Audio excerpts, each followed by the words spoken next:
અમદાવાદમાં સ્વદેશી જાગરણ મંચ દ્વારા લોકોમાં જનજાગૃતિ લાવવા માટે રેલી યોજવામાં આવી હતી, જેમાં ઓનલાઈન ઈ-કોમર્સ પ્લેટફોર્મ એમેઝોન અને ફ્લિપકાર્ટ જેવા વિદેશી પ્લેટફોર્મના બહિષ્કાર કરાયો હતો।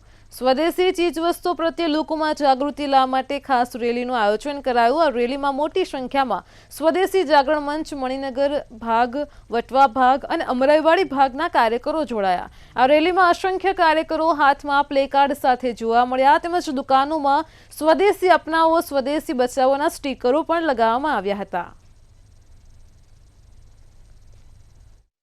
આજે અમે રેલી એમેઝોન અને ફ્લિપકાર્ટ જે વિદેશી પ્લેટફોર્મ છે એને સામે વિરોધ માટે એક રેલી કાઢી છે।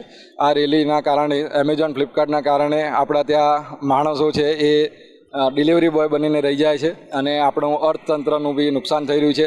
લોકો ઓનલાઈન પ્લેટફોર્મથી ખરીદી કરે છે। ઓનલાઈન પ્લેટફોર્મના કારણે દેશનો આપણા જે નગરના વેપારીઓ છે એમનું નુકસાન થઈ રહ્યું છે અને જે બજેટ છે બજેટ સચવાતું નથી, ગમે તેમ ખરીદીઓ થાય છે અને ઓનલાઈનથી જે વસ્તુઓ મળે છે બધી ડુપ્લિકેટ વસ્તુઓ મળે છે, જેના કારણે નુકસાન થઈ રહ્યું છે। આ બધા જે એના એમેઝોન ફ્લિપકાર્ટના દૂષણો છે એને દૂર કરવા માટે અમે આજે રેલીનું આયોજન કર્યું છે। રેલી કાઢવાનો હેતુ એમેઝોન અને ફ્લિપકાર્ટ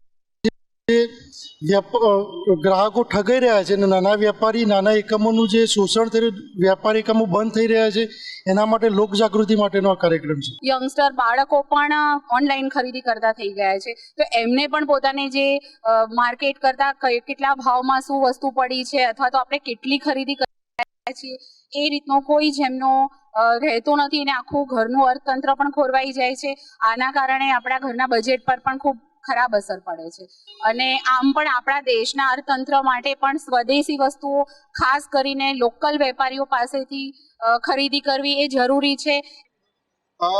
એમેઝોન ને ફ્લિપકાર્ટના માધ્યમથી જે ભારતના અર્થતંત્રને અને નાના વેપારીઓને જે નુકસાન થઈ રહ્યું છે એ સંદર્ભમાં સમગ્ર ભારત વર્ષમાં આ દેખાવ અને જુદા જુદા કાર્યક્રમોનું આયોજન કરવામાં આવ્યું છે, જેમાં વ્યક્તિગત મળીને લોકોને સમજાવવામાં પણ આવે છે, રેલી કાઢવામાં આવે છે અને વેપારી મહામંડળ સાથે બેઠકો કરીને પણ કલેક્ટર વગેરેને આવેદનપત્ર આપવામાં આવે છે।